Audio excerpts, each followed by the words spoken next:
లోపలి కట్టుకోండి కొంచెం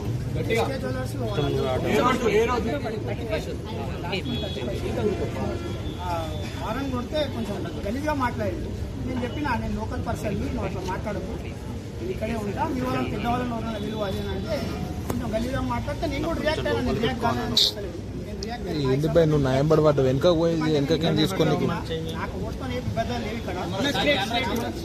నేను ఇక్కడ పుట్టి పెరిగినా నాకు ఎవరితో ఏ విభేదాలు లేవు ఇక్కడ. వానికి నేను చెప్పిన ఇవాళ ఉంటే విలువండి నేను మాట్లాడతా అని అంటే ఇంట్లో మామ వచ్చి మాట్లాడలే కూడా డైరెక్ట్ నన్ను కొట్టడం జరిగింది. కొంచెం వేరే మాటలు మాట్లాడాడు. ఇక్కడ నేను మా మిత్రులు పిలిచిన ఇక్కడ అరుణ్కి ఇంకా సాయి వాళ్ళు వచ్చిన తర్వాత వాళ్ళపైన కూడా కొట్టడం స్టార్ట్ చేసి అంతేగాని ఇక్కడ ఉన్న మానవులకి ఎవరికి ఇలా దీనిపైన అది లేదు. అంటే ప్రధానంగా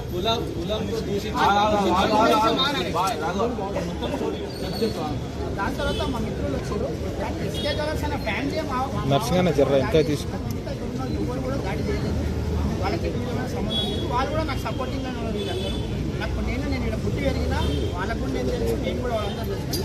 ఈ ఎస్కే కలర్స్ అతను కొంచెం డబ్బు అహంకారం దానివల్ల రియాక్ట్ అయింది. కానీ వాళ్ళ అల్లుడు పైన ఏదో మీరు దాడి చేసినట్టు సీసీటీవీ ఫుటేజ్ చూడొచ్చు, మీరు వీడియోస్ మీరు. మళ్ళీ వాళ్ళే నా పైన దాడి చేసి కానీ నేను ఎక్కడ కూడా దాడి చేయలేదు, మా వాళ్ళు కూడా దాడి చేయలేదు.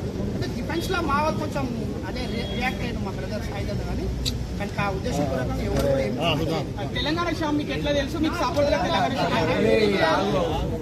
నేను అందరికీ వెరీ క్లియర్ చేస్తున్నా. మేము కానీ ఈ సోషల్ మీడియాలో జరుగుతున్నా అంటే మాత్రం మేము బాధ్యత కాము. క్లారిటీ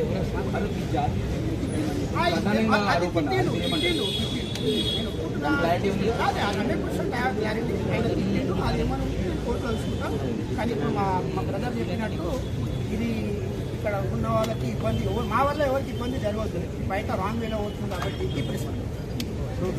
వాళ్ళకి అండగా నిలుస్తూ ఇక్కడ ఉన్న బస్సు వాళ్ళతో ఉన్నారు. మరి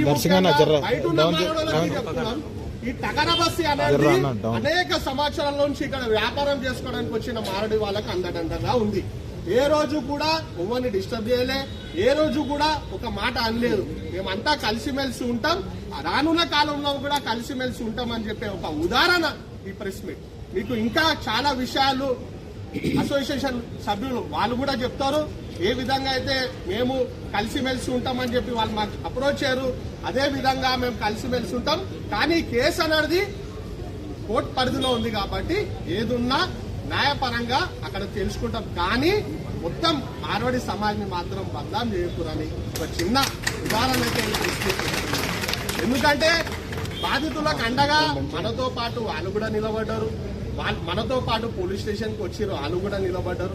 అందుకే దయచేసి అందరూ తెలంగాణ ప్రజలు ఏ విధంగా అయితే స్టార్టింగ్ నుంచి అయ్యో పాపం మనలో కొట్టిర్రా నైనా అని చెప్పి మాకు దండగా నిలబడ్డారు, వాళ్ళందరికీ ఒక క్లారిఫికేషన్ ఇవ్వడానికే ఈ ప్రెస్ మీట్ పెట్టడం జరిగింది. ఇది మేము 4వ రోజే పెడుతుండే, కానీ పోలీస్ శాఖ మాకు రిక్వెస్ట్ చేసింది. ఇది చాలా బర్నింగ్ అవుతుంది, దయచేసి మేము ఎంక్వైరీ ప్రాసెస్ ఉన్నాం కాబట్టి మీరు ఎవరు కూడా మీడియా ముందుకు రావద్దని చెప్పడం జరిగింది.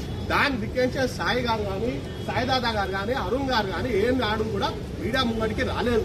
ఈ రోజు ఎందుకు వచ్చిందంటే మన దేశం మొత్తం ఐక్యత ఉండాలా, మనం అందరం కలిసిమెలిసి ఉండాలన్న ఒక ఉద్దేశంతోనే మేము ఈ ప్రెస్ మీట్ పెట్టడం జరిగింది. ఇప్పుడు మన అశోక్ గారు ఎవరైతే